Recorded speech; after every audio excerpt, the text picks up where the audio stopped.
Bonjour, j'espère que vous allez bien. Dans cette séance, nous allons démarrer les travaux dirigés pour illustrer le contenu des différents chapitres que nous avons étudiés jusqu'à présent. Je rappelle que nous avons démarré par le premier chapitre, ayant étudié le concept du management, le concept de l'entreprise. Le deuxième chapitre, ayant présenté la typologie économique, mais également la typologie juridique des entreprises, en tenant compte des critères à la fois de classification économique et juridique. Rappelez-vous le secteur, la branche, la filière et les dimensions. Par rapport à la taille de l'entreprise, on a vu les effectifs, le bénéfice net, les capitaux propres, la valeur ajoutée, mais également le chiffre d'affaires qui est le critère le plus, je dirais, répandu et qui a été adopté officiellement au Maroc pour distinguer la grande entreprise, la moyenne, la petite et la très petite. Et le troisième chapitre, nous avons découvert ensemble l'environnement de l'entreprise, ses composantes, que ce soit l'environnement externe, composé par des variables macroéconomiques ou des variables qui sont extérieures à l'entreprise, ou l'environnement interne, composé par les éléments qui sont à l'intérieur de l'entreprise. Et à partir de là, nous avons discuté les deux matrices d'analyse de l'environnement, notamment PESTEL, par rapport au macro-environnement. Donc, on a vu la dimension politique, économique, socioculturelle ou sociologique, technologique, écologique et légale. Et on a vu aussi la matrice haute qui met en relief les forces et les menaces, les forces et les faiblesses par rapport à l'environnement interne et les opportunités et les menaces par rapport à l'environnement externe. Donc, je vous ai laissé les trois chapitres sur l'espace ENT, chapitre 1, 2, 3. Et je vous ai laissé l'autre fois les travaux dirigés, des exercices pour pouvoir vous initier par rapport au contenu du chapitre. Donc là, je vais commencer cette séance par la typologie. Donc, on va voir les travaux dirigés qui sont spécifiques à la typologie des entreprises. Le premier chapitre ne concerne que des définitions. D'ailleurs, je vous ai laissé dans le TD numéro 1 quelques questions par rapport à la définition du management, la définition de l'entreprise et ses différentes, je dirais, perspectives. Nous avons déjà discuté. Donc, au niveau de la typologie des entreprises, on vous a donné des situations, situation 1, situation 2, etc. Et donc, pour chaque situation, on vous demande de décrire quelle est la typologie de l'entreprise de point de vue économique, mais également juridique. Donc, je commence par la première situation. Donc là, je vais revenir sur le chat parce que c'est un travail dirigé.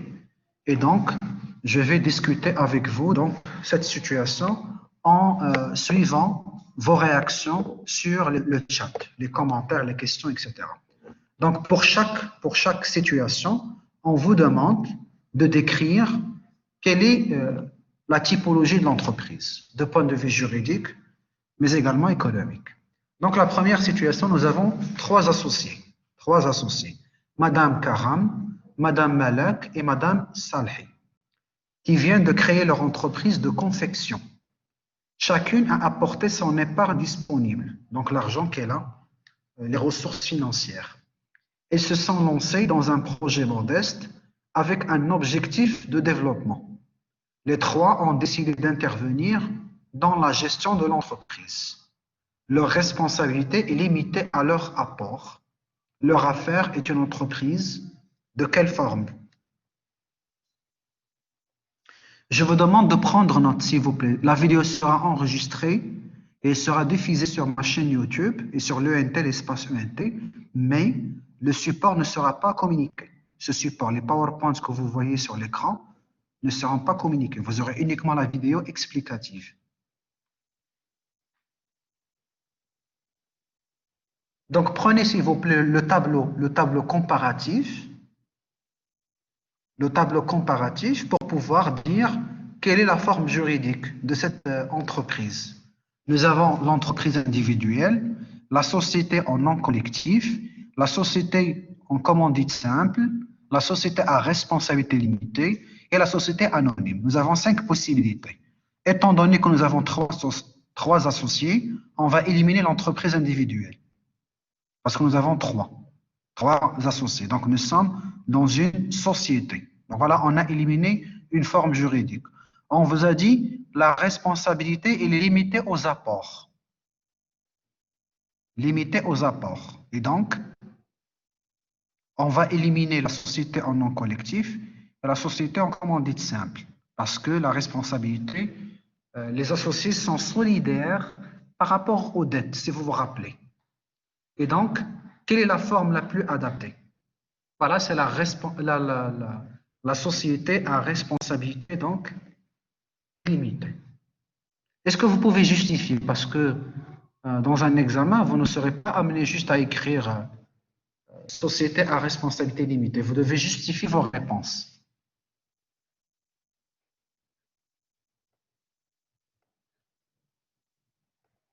Voilà, comme vous voyez sur l'écran, effectivement, c'est une société à responsabilité limitée. Le capital social n'est pas exigible, donc nous n'avons pas une exigence en termes de capital. Le nombre d'associés il est compris entre 1 et 50. La responsabilité des associés est limitée à leur rapport. Cela signifie quoi? Quand on dit que la responsabilité des associés est limitée à leurs apports, c'est-à-dire qu'il n'y a pas de confusion entre le patrimoine des associés et le patrimoine de l'entreprise. Et donc, il y a une distinction entre les biens qui appartiennent aux associés et les biens qui appartiennent à l'entreprise. Par exemple, en cas de faillite, en cas de difficulté, on ne va pas saisir les biens personnels des associés. C'est pour cela qu'on parle d'une responsabilité qui est limitée aux apports. On va juste voir le capital social, les apports constitutifs du capital social. Ça peut être un apport en numéraire, l'argent. Ça peut être un apport en nature, des biens, des équipements. Ça peut être un apport en industrie, une licence, une franchise, une autorisation, etc.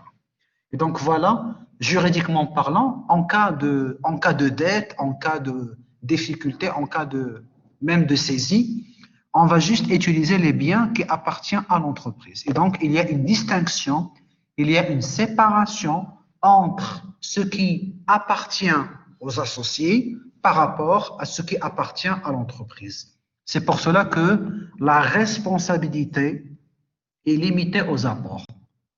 Nous avons des gérants associés, nous avons un commissaire aux comptes, qui normalement, les travaux de commissariat aux comptes, qui est obligatoire. Et donc, le nombre d'associés ne peut pas dépasser donc 50, effectivement. Et donc, l'essentiel, c'est que vous devez garder à l'esprit que la responsabilité, elle est limitée aux apports des associés, à ce qui a été apporté par les associés à la création. Et comme je vous ai dit, ça peut être des apports en argent, en numéraire. Je vais les écrire sur les commentaires pour pouvoir les noter. Nous avons des apports en numéraire est égal de l'argent. Nous avons les apports en nature, ce sont les biens, matériel de transport, matériel informatique, etc. En nature. Et il y a les apports en industrie, comme par exemple les brevets. Industrie, je vais écrire ça sur les chats pour pouvoir les noter, comme les brevets, les licences, licences, voilà, les autorisations, etc.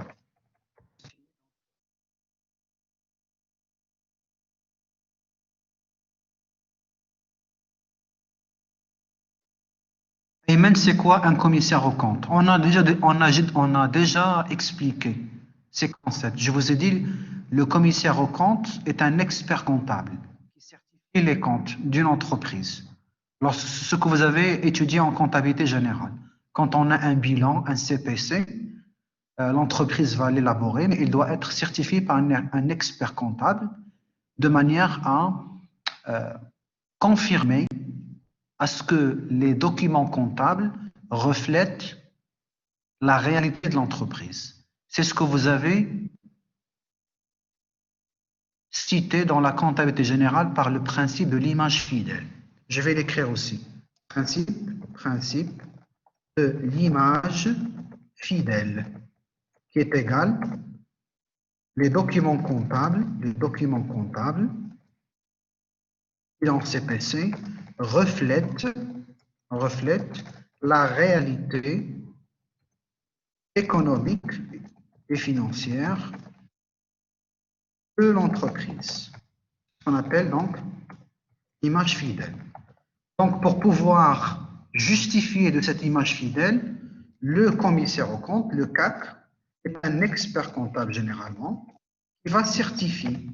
Donc, qui va certifier les comptes pour dire effectivement que votre bilan, votre CPC est vrai et n'est pas falsifié. Donc, il n'y a pas de manipulation. Et à partir de là, donc, vous pouvez, bien entendu, confirmer la véracité de l'information comptable. Le brevet, c'est quoi un brevet? Le brevet, c'est un titre juridique ou un diplôme délivré par l'État, par un organisme étatique, l'ANPIC par exemple, et qui donne des droits aux titulaires. Comme par exemple, c'est une garantie, etc.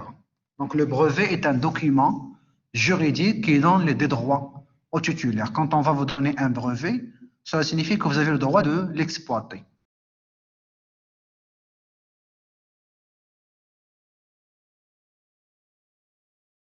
La deuxième situation. Donc vous avez Electro. Electro est une grande entreprise industrielle qui emploie 1000 salariés.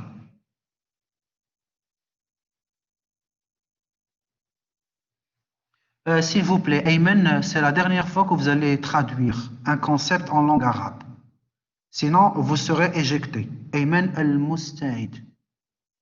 Il est interdit d'utiliser la langue arabe, s'il vous plaît. Je sais que vous avez des problèmes en matière de langue française. Je vous ai demandé d'utiliser un dictionnaire général ou un dictionnaire économique.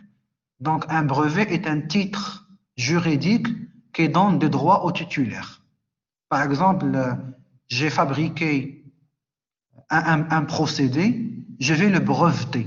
Breveter, c'est-à-dire je vais le protéger auprès d'un organisme étatique. Par exemple, au Maroc, nous avons l'OMPIC, l'Office marocain de la propriété industrielle et commerciale. Et donc là, lorsque vous allez créer un nouveau procédé, vous avez fait une innovation technologique, vous allez la déposer auprès de l'OMPIC pour avoir le brevet, c'est-à-dire les droits. Vous avez des droits sur l'idée ou l'innovation réalisée. Et que tout un chacun qui souhaite utiliser le même procédé doit acheter ses droits sous forme d'un brevet. Et donc le brevet est un document juridique qui donne des droits aux titulaires. Je vous donne un exemple. Par exemple, une franchise. N'importe quelle franchise, par exemple, McDonald's ou quoi que ce soit. Pour pouvoir ouvrir, par exemple, un magasin ou une entité à l'échelle locale, dans une ville ou dans un quartier, vous devez avoir une autorisation. Cette autorisation constitue, par exemple, une licence pour exercer l'activité. Donc là, ce sont des documents juridiques qui protègent les droits de la propriété industrielle ou commerciale. Je vais l'écrire. Les droits de la propriété industrielle et commerciale. Et donne lieu soit à des brevets, par exemple des brevets, des licences, etc. Cherchez sur Internet l'exemple de la franchise. Une marque internationale qu'un Marocain souhaite implanter au Maroc, il doit avoir ses droits. Ce n'est pas tout un chacun qui peut pratiquer n'importe quelle activité sans avoir l'aval ou l'autorisation de la personne ayant ses droits. De la même manière, quand on rédige un ouvrage, un livre, et qu'on va le publier, le livre il est protégé par des droits d'auteur. Et donc, si vous allez faire du copier-coller d'un ouvrage, vous pouvez être sanctionné juridiquement parce que c'est du plagiat. Vous avez volé des idées qui ne vous appartiennent pas et que l'ouvrage il est déjà protégé par de droits d'auteur. Voilà, c'est le copyright, effectivement. C'est la même chose. Deuxième situation, donc, Electro est une grande entreprise industrielle qui emploie 1000 salariés. Le président du conseil d'administration vient de nommer un nouveau directeur général qui vient de France. Il compte sur son expérience dans une entreprise similaire en France pour développer son activité à l'international. Electro est une entreprise de quel type? Voilà, c'est une entreprise, une société anonyme. C'est une société anonyme parce que vous avez le conseil d'administration. Et donc, les organes de gouvernance d'une société anonyme sont le conseil d'administration ou bien le directoire et le conseil de surveillance. Je vais l'écrire aussi sur le chat pour pouvoir les noter. Société anonyme, les organes de gestion, gouvernance, un concept, est composé soit par un conseil d'administration ou bien le directoire et conseil de surveillance. Et effectivement, c'est une société anonyme. Par rapport aux autres formes, ce n'est pas une entreprise individuelle parce qu'on n'a pas un dirigeant propriétaire. On n'a pas un seul dirigeant.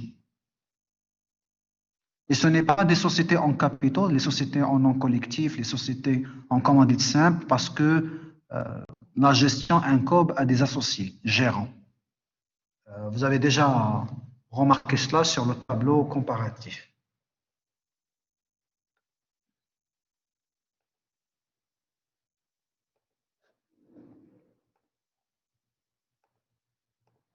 Voilà, ici la situation 2, on rappelle les caractéristiques de la société anonyme. 3 millions de dirhams, c'est la société fait appel public à l'épargne, c'est-à-dire cotée en bourse. 300 000 dirhams si l'entreprise n'intervient pas à la bourse en question. 5 au minimum, 5 associés, responsabilité des actionnaires qui est limitée aux apports, à l'instar de la société à responsabilité limitée. Et voilà, comme vous voyez sur l'écran, société anonyme à conseil d'administration ou à directoire et conseil de surveillance. Et le commissariat aux comptes, il est obligatoire. Vous avez déjà le tableau synthétique qui permet d'identifier ces caractéristiques. Passons donc à la troisième situation. Vous avez M. Bickel a vu son affaire régresser et passe par une période difficile aujourd'hui. Il doit payer à son fournisseur une somme de 100 000 dirhams. Ce fournisseur a attendu longtemps avant de le poursuivre en justice. Aujourd'hui, M.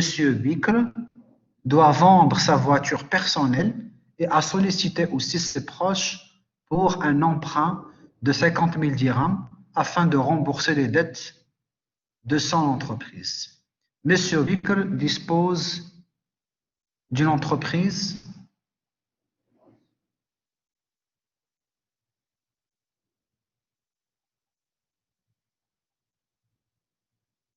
donc elle va utiliser ses propres biens, si vous remarquez. Aujourd'hui, M. Bickel doit vendre sa voiture personnelle et il sollicite même ses proches pour rembourser les dettes. Et donc la responsabilité ici n'est pas limitée aux apports.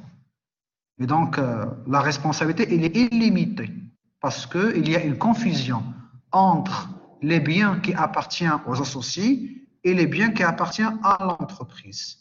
Voilà, étant donné que M. Bickel est le seul, effectivement, il s'agit donc d'une entreprise individuelle. Parce que nous avons un associé, un seul associé. Voilà, je rappelle ici les caractéristiques. Donc, il n'y a pas de capital social exigible. On peut créer même à partir de 0 dirham. Un nombre d'associés, un seul. La responsabilité, il est totale et indéfinie sur les biens personnels. Donc là, comme je vous ai dit. Et les travaux de commissaire aux comptes ne sont pas obligatoires. Zahera Sarri, vous n'êtes pas à apprendre, nous ne sommes pas là pour apprendre par cœur. Vous devez juste comprendre les caractéristiques principales de chaque forme juridique de manière à les transposer sur une étude de cas. Le jour de l'examen, on ne va pas vous demander de réciter les conditions de chaque forme. Ce n'est pas ça l'évaluation. On va vous donner une entreprise. Vous allez lire les caractéristiques et sur la base d'un cas, vous allez nous dire quelle est sa forme juridique. Est-ce que c'est une société en nom collectif, à responsabilité limitée, société anonyme, en exploitant les indices communiqués sur l'étude de cas.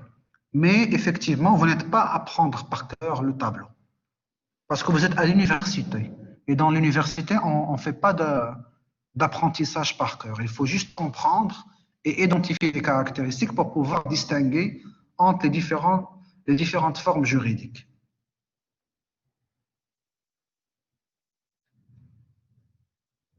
Donc, je vous demande d'ouvrir aussi le document que je vous ai envoyé sur les travaux dirigés.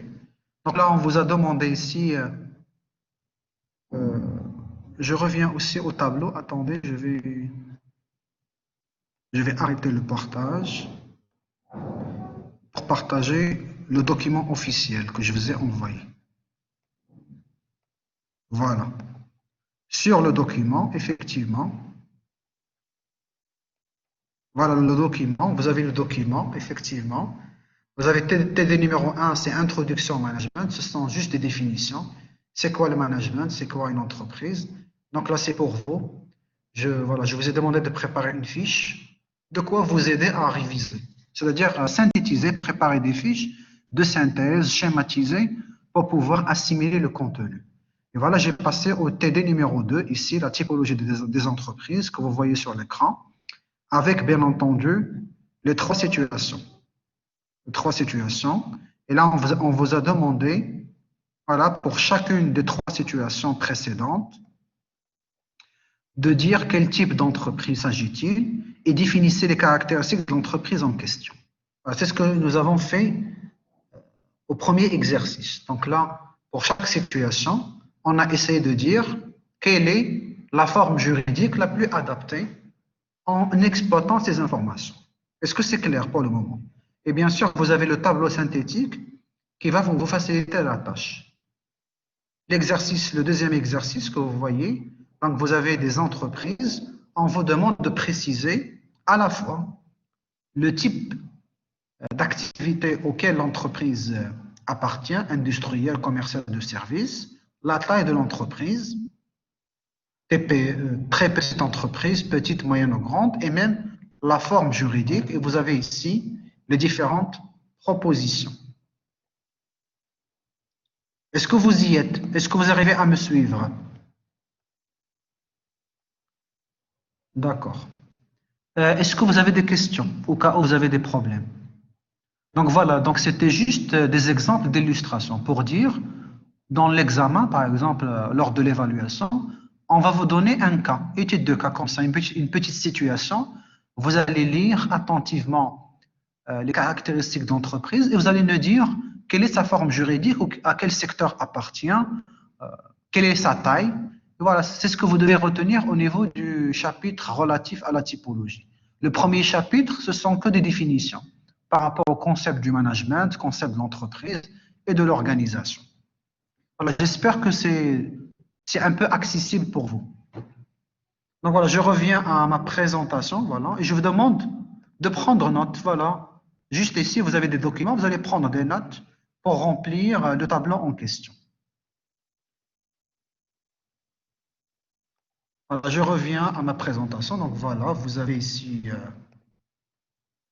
je dois arrêter ce partage pour partager le PowerPoint, voilà.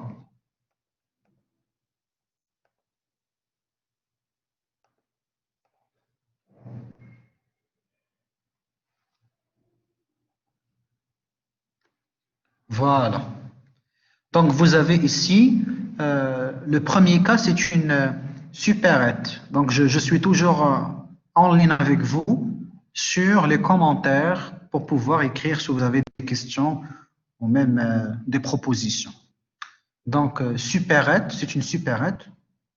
Comme BIM, par exemple, les BIM qui sont implantés partout à Casablanca. Vous avez dans chaque quartier une petite supérette qui réalise un chiffre d'affaires annuel de 1 million de dirhams. C'est une affaire à responsabilité illimitée. Il n'est pas limité, il est illimité, c'est-à-dire indéfini. Quel type d'entreprise s'agit-il? Quelle est la taille de cette entreprise et quelle est sa forme juridique, à votre avis?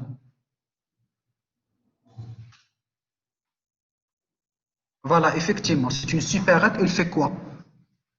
La supérette, elle vous donne un service. Voilà, un service commercial. Elle fait de la commercialisation. Chiffre d'affaires inférieur à 3 millions de dirhams, donc c'est une très petite entreprise. Et sur le plan juridique, quelle forme? La forme la plus adaptée.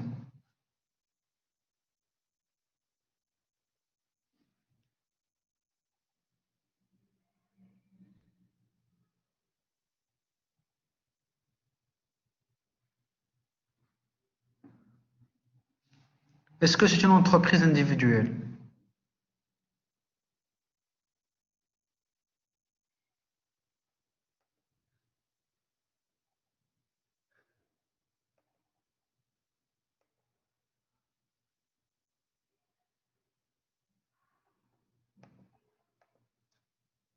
Ici, on n'a pas d'informations sur les nombres d'associés. Donc, voilà, je partage avec vous la correction.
Voilà, l'écran donc est partagé.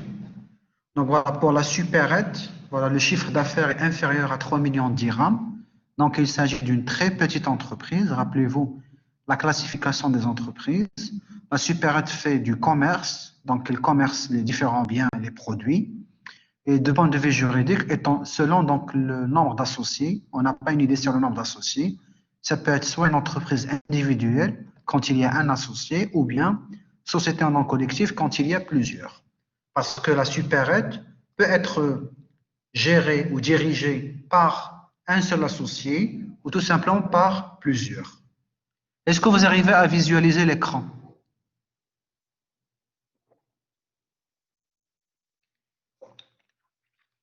Donc c'est bon. Donc voilà, donc secteur commercial, très petite entreprise. Ça peut être une société en nom collectif ou entreprise individuelle en fonction du nombre d'associés. Ici, on n'a pas une précision quant au nombre d'associés spécifiques à l'entreprise. Je reviens encore au deuxième cas.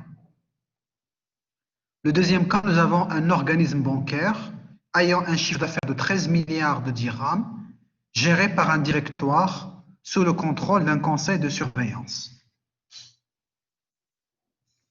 Donc, c'est une entreprise de service. Elle vous donne le service bancaire, la collecte de dépôts et la distribution de crédit. Donc, c'est un service financier pour gérer, bien entendu, vos comptes, vos opérations financières. La taille, elle est très grande entreprise, supérieure à 175 millions de dirhams. Donc, c'est une grande entreprise. Et la forme juridique est une société anonyme parce que l'entreprise est gérée par un directoire sous le contrôle d'un conseil de surveillance.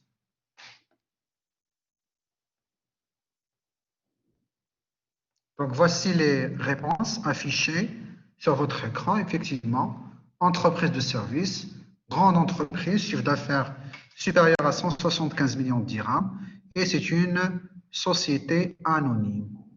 On continue.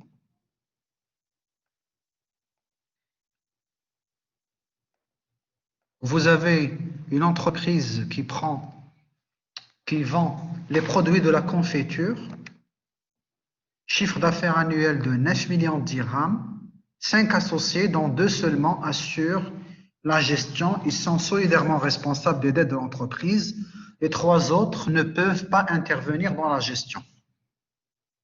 C'est quel secteur?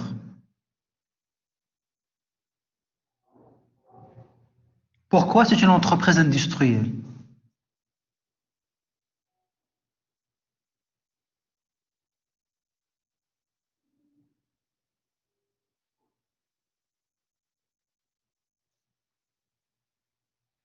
Voilà, il fait de l'industrie agroalimentaire. Voilà, c'est l'industrie de confiture. Donc, il achète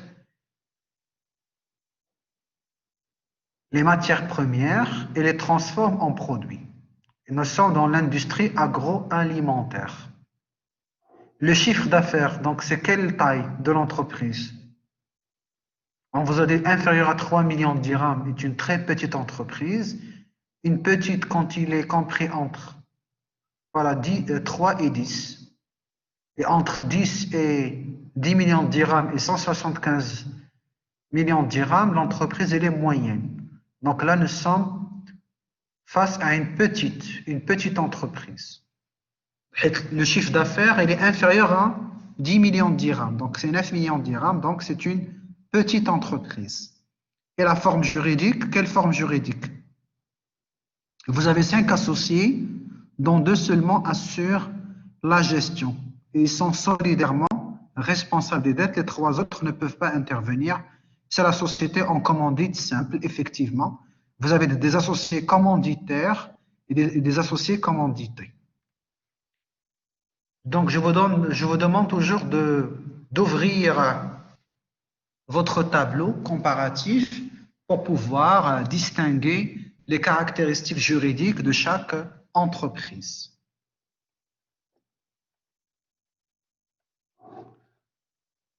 Voilà, voici les réponses. Effectivement, transformation industrielle, l'industrie agroalimentaire. On transforme donc la matière première en produit. Petite entreprise, parce que le chiffre d'affaires est compris entre 3 millions de dirhams et 10 millions de dirhams. Et c'est une société en commandite simple, parce que vous avez des associés commanditaires et des associés commandités. Voilà, c'est ce que vous avez sur le tableau.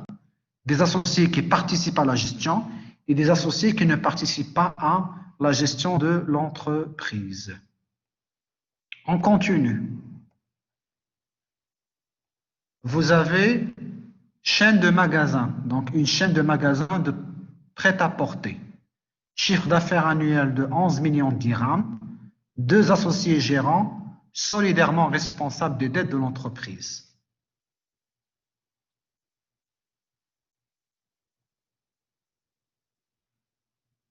Hayat, pourquoi la société en commandite simple? Regardez sur le cas, qu'est-ce qui est écrit? Je reviens sur l'énoncé. Vous avez 5 associés. 2 seulement assurent la gestion.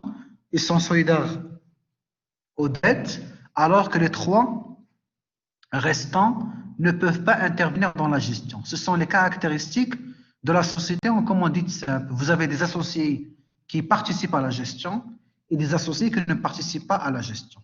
Donc, c'est ce qu'on a appelé associé commanditaire, associé commandité. Rappelez-vous donc du tableau que je vous ai mis sur le support du chapitre. Donc, je reviens au cas suivant. Chaîne de magasins de prêt-à-porter, chiffre d'affaires annuel de 11 millions de dirhams, 2 associés gérants solidairement responsables des dettes de l'entreprise. Voilà, juridiquement parlant, c'est la société en nom collectif. Les deux associés sont gérants et sont solidaires. Chiffre d'affaires moyenne, donc moyenne entreprise, entre 10 millions de dirhams et 175 millions de dirhams. Donc, c'est une moyenne entreprise. Et le prêt-à-porter, donc voilà, et l'achète et revend. Donc, on est dans une entreprise a priori commerciale.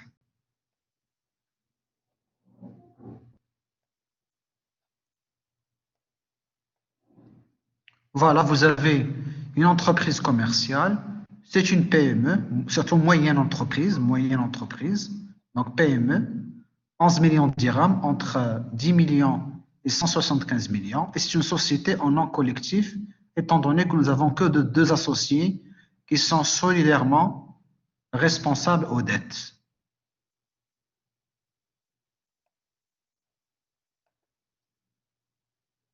Et la dernière situation, vous avez une compagnie d'assurance, un harakat, pourquoi, est commercial. C'est quoi le prêt-à-porter? Comme les vêtements, lorsque vous allez acheter des vêtements prêt-à-porter, l'entreprise ne produit pas. Elle va juste acheter les vêtements et elle va les revendre, par exemple. C'est ce qu'on appelle les vêtements prêt-à-porter. Donc, elle fait que la commercialisation, ce n'est pas un service. Le service est un bien immatériel. Je vais l'écrire ici, service. Alors, ici, vous avez un produit.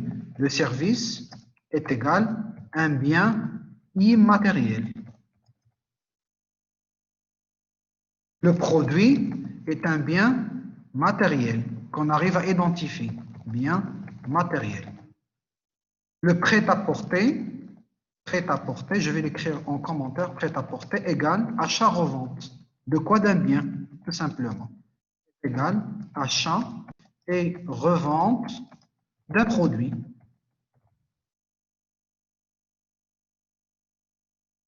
Voilà. Et donc là, le service est un bien immatériel, intangible, qu'on n'arrive pas à identifier, comme par exemple les services financiers offerts par une banque. Ce n'est pas un produit que vous allez consommer. Vous allez le voir en introduction à l'économie, la typologie de biens.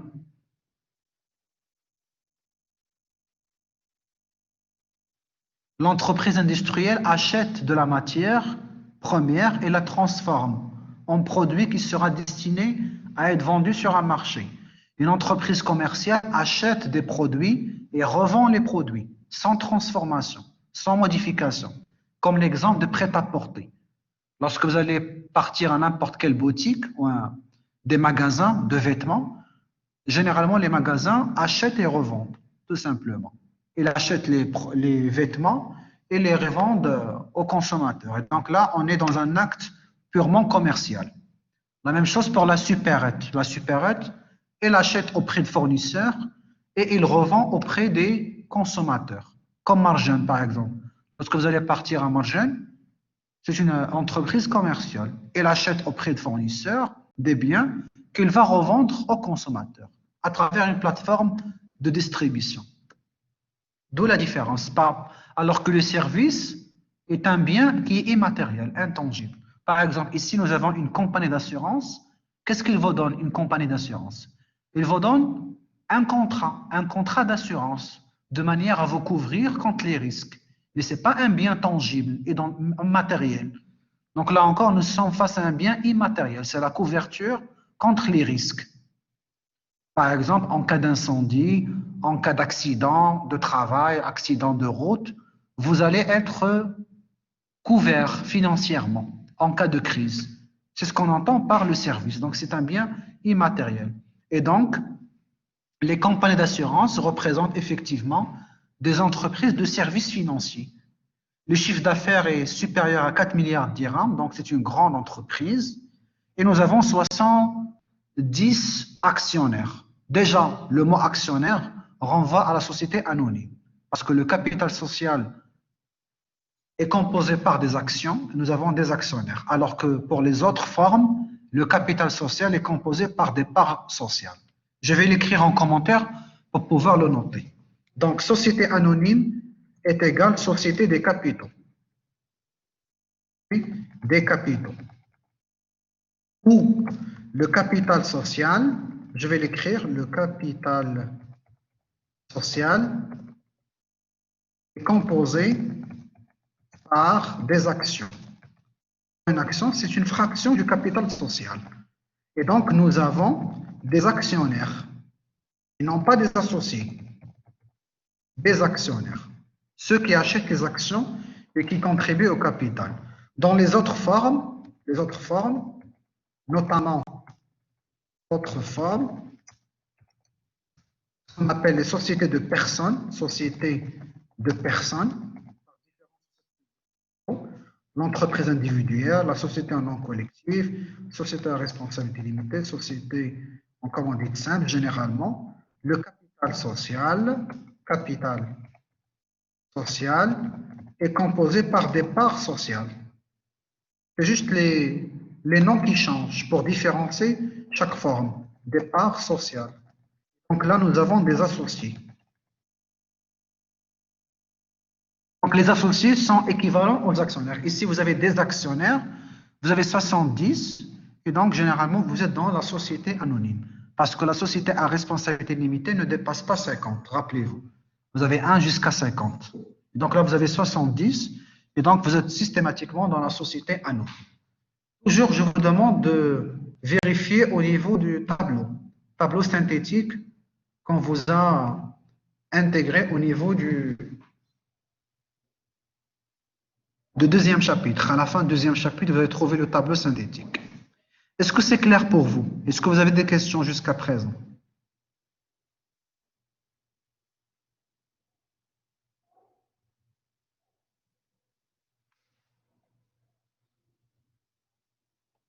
D'accord, on continue. Je dois partager encore, je dois revenir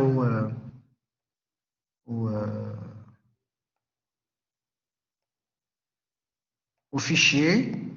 Voilà, le fichier des travaux dirigés. Voilà, je défile, voilà le support. Premier TD, ce sont les définitions que vous allez préparer pour les mémoriser, pour vous aider à réviser. On a fait les 3 cas par rapport à la typologie des entreprises. On a fait ce tableau, des exemples des entreprises pour distinguer les secteurs d'activité, industriels, commerce, de services, les différentes dimensions selon le chiffre d'affaires réalisé et les formes juridiques. Donc là, c'est pour vous aussi, si vous pouvez donc établir des fiches d'identification des entreprises sur Internet. Vous allez taper n'importe quelle entreprise marocaine, Royal Air Maroc, Maroc Télécom, Tijari Wafa Bank, l'IDEC, n'importe quelle entreprise marocaine. Vous allez chercher ces informations. C'est juste pour vous. Date de création, statut juridique, capital social, secteur d'activité, branche d'activité, chiffre d'affaires réalisé, les effectifs, le rayonnement économique, est-ce qu'elle est nationale, internationale, et les projets réalisés, les projets de développement. C'est juste pour que vous puissiez identifier les entreprises marocaines et découvrir un peu le contexte marocain. Donc ça, c'est un TD pour vous, pour pouvoir, bien entendu, vous familiariser avec l'écosystème managérial au Maroc. TD5, c'est l'environnement de l'entreprise. Donc là, on vous demande, dans un premier temps, de répondre à ces questions. Quelles sont les principales composantes de l'environnement de l'entreprise? Donc voilà, je vais voir un peu au niveau des commentaires pour pouvoir discuter ensemble. Quelles sont les principales composantes de l'entreprise, de l'environnement de l'entreprise? D'après ce que je vous ai enseigné l'autre fois. On vous a dit qu'il y a le macro-environnement et il y a le micro-environnement, ce qu'on appelle l'environnement immédiat, le plus proche à l'entreprise. Dans le macro-environnement, donc c'est toutes les grandes variables que l'entreprise va subir. Ça peut être politique, juridique, institutionnel, démographique, géographique, etc. Et dans le micro-environnement, vous avez donc les acteurs, l'environnement concurrentiel, l'environnement social. Donc, il y a les consommateurs, les clients, les fournisseurs, les concurrents et l'environnement social composé par les salariés, les organisations syndicales et les associations d'influence, comme les associations de la protection de l'environnement. Donc, c'est ce qu'on appelle l'environnement le plus proche de l'entreprise. C'est quoi un marché? Vous avez déjà vu ça au niveau de l'introduction à l'économie. Définition de la notion du marché. Le marché est un lieu de rencontre entre l'offre et la demande. Il y a des marchés financiers, les marchés des capitaux, sur lesquels on... Donc, je vais écrire ça en commentaire pour pouvoir prendre des notes. Le marché est égal lieu de rencontre entre l'offre et la demande. Et on distingue principalement trois types de marchés. Trois types de marchés. Il y a le marché financier, appelé marché des capitaux où circule l'argent, donc c'est le capital, et qu'on considère comme bourse. C'est la bourse. Quand on parle de bourse, de point de vue économique, c'est le marché financier.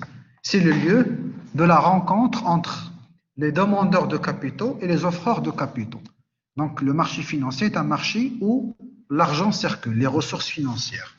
Il y a le marché des biens et services, sur lequel il y a donc la circulation des différents biens et des différents services. Et il y a le marché du travail où il y a l'emploi, tout simplement. L'offre et la demande, donc offre et demande du travail, tout simplement. Il y a l'emploi. Ce sont les trois types de marchés qu'on distingue de point de vue économique que vous allez étudier par la suite au niveau de l'introduction à l'économie, avec les différentes typologies. Marché de concurrence pure et parfaite, le monopole, l'oligopole, etc. Quelles sont les contraintes liées au marché que l'entreprise doit prendre en considération?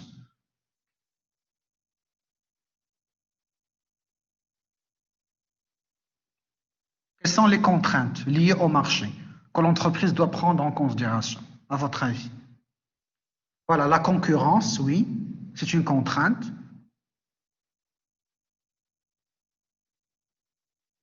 Le pouvoir d'achat des consommateurs, voilà.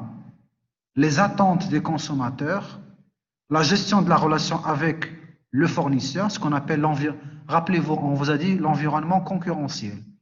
Donc, la relation avec le choix des fournisseurs, des prestataires, la relation avec les clients, de manière à répondre à leurs attentes, s'adapter à leurs besoins, et l'intensité concurrentielle. L'intensité concurrentielle qui impose aussi des contraintes à l'entreprise. Les menaces, rappelez-vous. Présenter les différents partenaires de l'entreprise. Quels sont les partenaires de l'entreprise? Ce sont les acteurs. Quels sont les acteurs de l'entreprise? Les partenaires de l'entreprise. Voilà, le fournisseur, oui, les clients, les associés ou les actionnaires, quoi d'autre? Les salariés, les employés, les partenaires financiers, effectivement, comme la banque, les institutions financières, l'État. Voilà, exactement. Définissez les notions de la concurrence directe et indirecte. Donnez des exemples concrets. C'est quoi la différence entre la concurrence directe et la concurrence indirecte?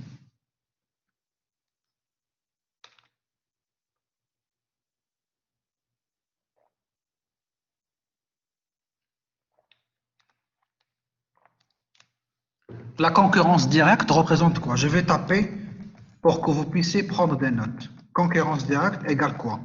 Les entreprises représentent les entreprises qui exercent les mêmes activités. Les mêmes activités, c'est-à-dire qu'elles offrent les mêmes produits. Les mêmes produits ou services. Mêmes produits et services. On appelle la concurrence directe. Exemple, vous avez Maroc Télécom Télécom. Quelle est sa concurrente directe? C'est Inouï, puis Orange. Trois opérateurs. Orange. Donc, ce sont des entreprises qui sont sur le marché et qui offrent le même produit ou le même service. Deuxième exemple, une banque, BMCE, par exemple, BMCE. Quels sont ses concurrents? BMCI, Société Générale, par exemple, Wafa Bank, CIH, et j'en passe. C'est ce qu'on appelle la concurrence directe. La concurrence directe représente l'ensemble des entreprises qui opèrent sur le même marché et qui offrent les mêmes produits ou les mêmes services. Une question. L'ONCF, l'Office national des chemins de fer, est-ce qu'elle a des concurrents directs? Voilà, effectivement. Donc, l'ONCF, elle est en situation de monopole. Elle est la seule à offrir le service de transport ferroviaire. Mais l'ONCF n'a pas de concurrents directs, mais elle a des concurrents indirects. C'est ce qu'on appelle, par exemple, les produits de substitution que vous avez étudiés en microéconomie et en introduction d'économie. Les produits de substitution. Par exemple, la concurrence indirecte de l'ONCF, c'est quoi? Si vous voulez, par exemple, vous déplacer Casablanca, Marrakech, il y a l'ONCF, mais si vous êtes insatisfait, il y a CTM qui offre le transport routier, STCR, effectivement, ou d'autres. Il y a aussi les grands taxis, qui sont aussi des concurrents indirects. Et les avions, effectivement, la RAM, par exemple, la RAM qui offre une ligne entre Casa et Marrakech. Le covoiturage aussi, c'est un service de plus en plus développé, etc. Et donc, la concurrence indirecte représente des biens ou des services qui sont différents, mais qui procurent la même satisfaction. Ils répondent aux mêmes besoins. Par exemple, j'ai besoin d'être transporté de Casablanca à Marrakech. Voilà, c'est ça mon besoin. Je cherche quoi? Je cherche un service de transport. Ce service peut être réalisé soit par voie routière, CTM, STCR, covoiturage, voiture, tout ce que vous voulez, grand taxi, transport aérien, donc je prendrai l'avion de Casa à Marrakech, ou encore le transport ferroviaire à travers le service de l'ONCF. C'est ce qu'on appelle la concurrence indirecte. L'ONDS, c'est l'Office national des aéroports. Donc, c'est un office qui gère les aéroports, mais il n'assure pas le transport. Donc, l'ONDA n'assure pas le transport, c'est l'ARAM, la compagnie aérienne. Le Royal Air Maroc, c'est elle qui offre le transport aérien. C'est ça la différence. Et donc, la concurrence indirecte représente les entreprises qui offrent des produits ou des services différents par rapport à ceux offerts par l'entreprise, mais qui répondent aux mêmes besoins. Donc, ils procurent la même satisfaction des besoins. D'où ce qu'on appelle donc la concurrence indirecte. Est-ce que vous avez compris? Donc, concurrence directe représente l'ensemble des entreprises qui proposent un produit ou un service, un bien ou un service différent par rapport à celui de l'entreprise, mais qui répond aux mêmes besoins.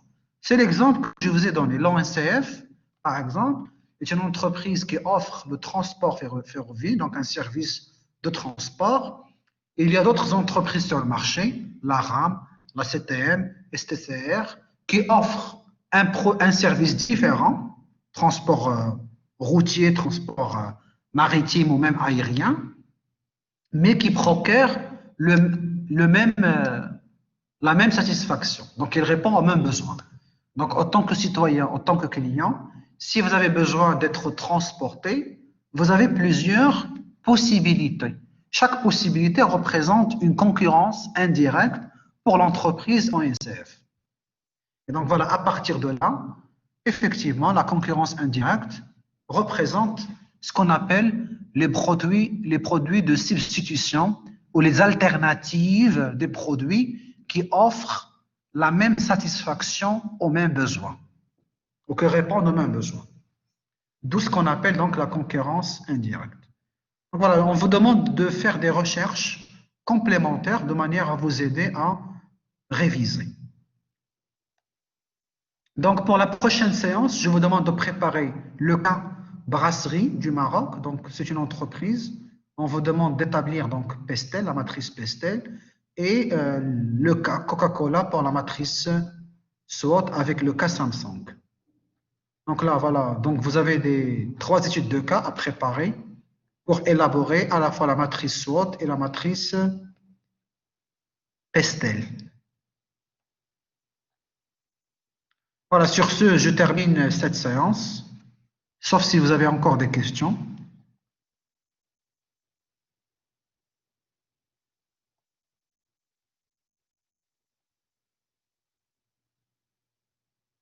Voilà, donc, je vous remercie. Donc, à la prochaine.